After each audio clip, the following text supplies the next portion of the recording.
It's a Friday morning after fall break on this side of the state, and that means almost all of our teams have already played, and that's why this guy is both tired and happy. That's Keith Rigg, head football coach of the Jenks Trojans, who had, I don't think it's even arguably the best win last night, 28 nothing over a previously unbeaten Deer Creek team.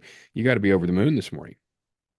Well, really pleased with our kids' performance. Deer Creek has a very good team, and offensively, defensively, played really well. Yeah, I would say more than just a little bit well. You had a couple of things that happened that I thought were fantastic. I want to start with an individual achievement.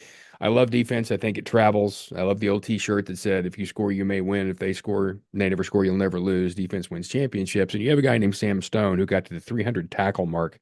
That's according to Bill Haston last night at the Tulsa World, which is a phenomenal thing to have in high school football. Tell me about Sam. Well, first, he's an outstanding individual. I mean, that's the thing that stands out with him. And he got thrown into the starting lineup as a sophomore when we had an injury, and he performed so well we couldn't take him off the field when the young man came back, and so we moved some guys around to keep Sam on the field. He's so versatile. He plays safety, outside linebacker, inside linebacker. He could play a defensive end spot if we needed him to. And, when you get to that number, you're in pretty good company of guys here at Jenks that have played defense. Yeah, I always got to think probably the Kalmuses and guys like that along those lines. Now, I've seen Sam play. I didn't realize what his tackle numbers were, but if you were going to describe his skill set to somebody, how would you do it?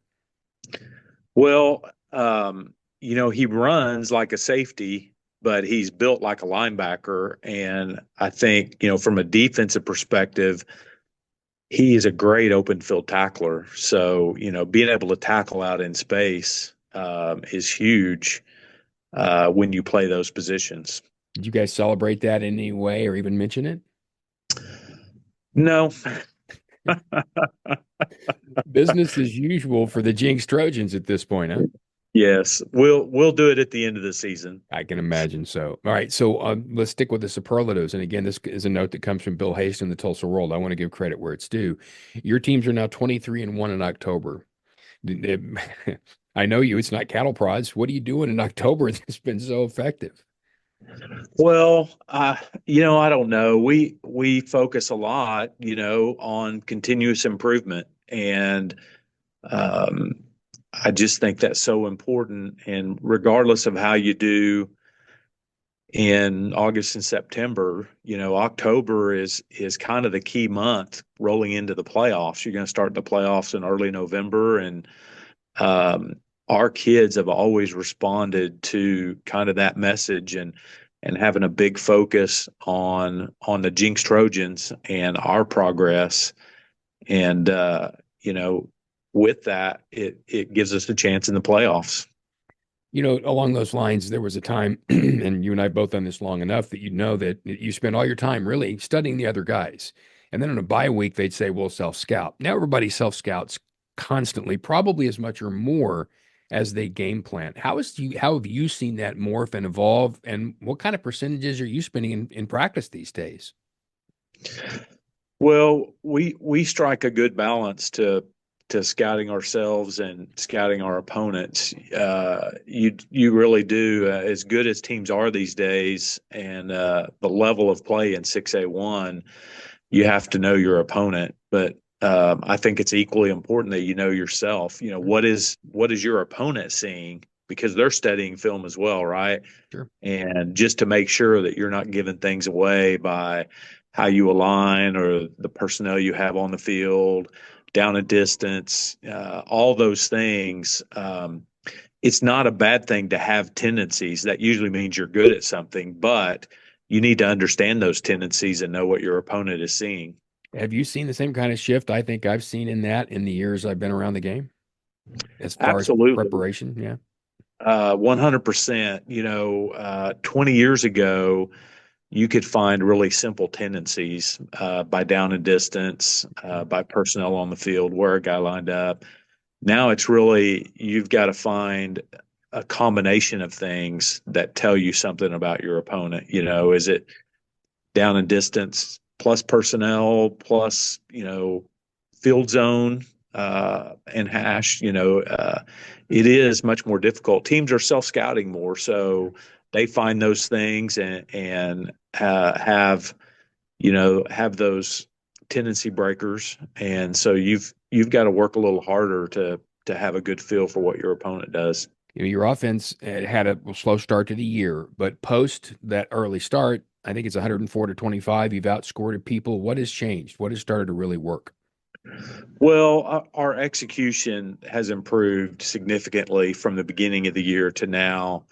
And I think we've talked about in a previous week, it just takes one guy that messes up, and it looks like, your whole team is not playing well. And so our coaches have done a great job in coaching up the things that we need to fix, and our kids have responded. And our offensive line is playing really well right now, and it all starts right there from an offensive perspective. But we're running good routes. Our quarterback's making good reads, and we played a young quarterback last Mhm. night for a good part of the game. He did a great job. He came in and he was prepared, and so just fine tuning the execution of your offense, I think, is where we've made the most improvement. I'm glad you brought that up because I was going to mention Owen Jones, who had at least what was reported as a mild shoulder injury, went down. Landon, and I want to make sure I did this right during the game. Is it Kazar? Yes, sir. Okay, Landon Kazar came in and did play very well. What can you tell me about Owen right now? And then describe Landon's skill set for those who are fans. Yeah, Owen is going to be fine. He probably could have gone back in if we felt like we needed to, but we felt it best just to not take a chance on injuring it worse. Landon is a sophomore. He's been the backup. For however many weeks we've been practicing. It feels like forever, um, but I think the thing that really stood out last night is his preparation. You don't go into a game like that, and at the time it was still a pretty close game.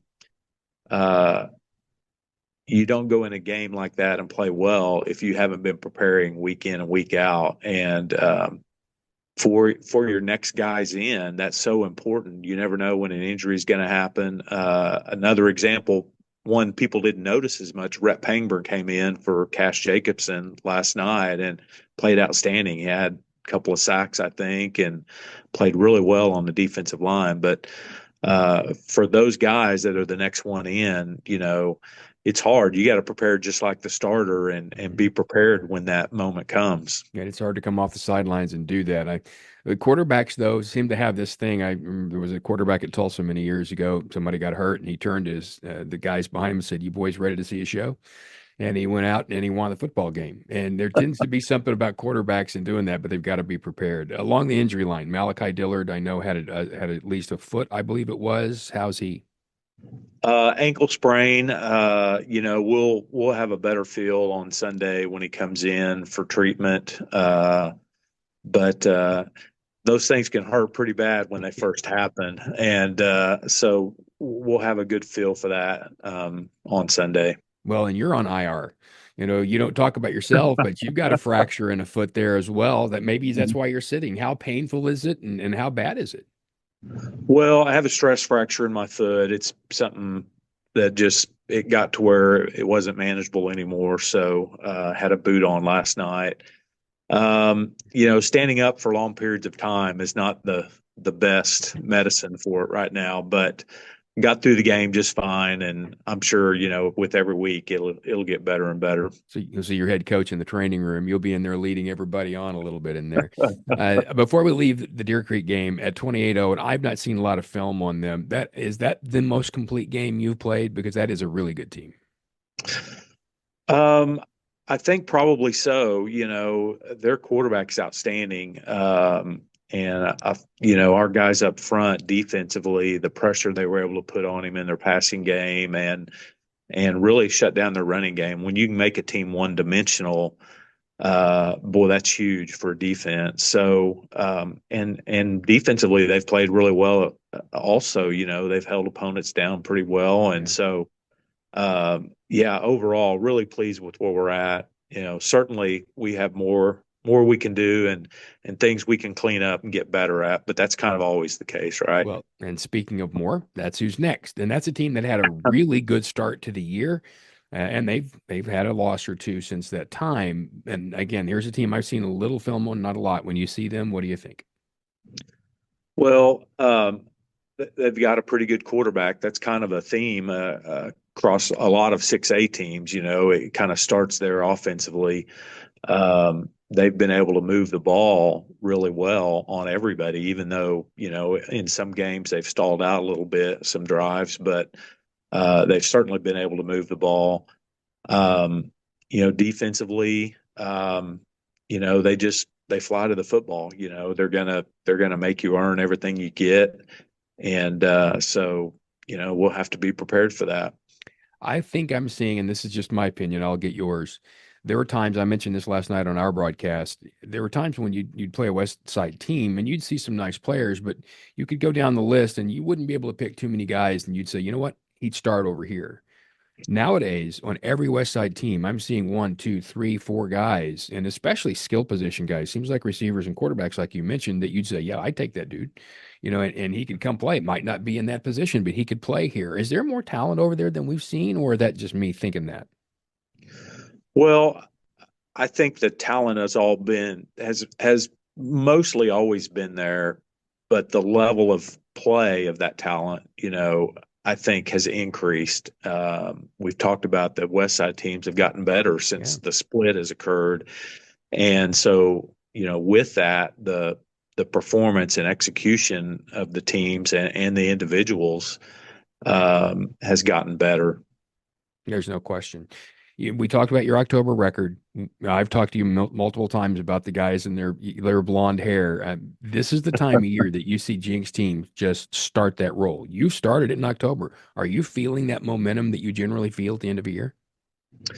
Well, I think so. You know, and this is, you know, kind of a tough part of the year. It's been a long, hard Yep. grind to get to here, right? We've put in a lot of work, as everybody has, you know, and but you're getting now with 3 games left in the season, you're starting to get closer to the playoffs. You know, you kind of can see it out there. It's close enough now you can see it and kind of and I say you, our kids especially, you know, you can kind of feel that coming and Yep. know it's just around the corner. And I think it does kind of revive your team just from a mental aspect. We're almost there. It's almost time to for the playoffs in the blonde hair. Yeah, and the weather helps, and then district positioning helps. I think it all does. All right, so one last thing. You ever been to Philadelphia? I have not.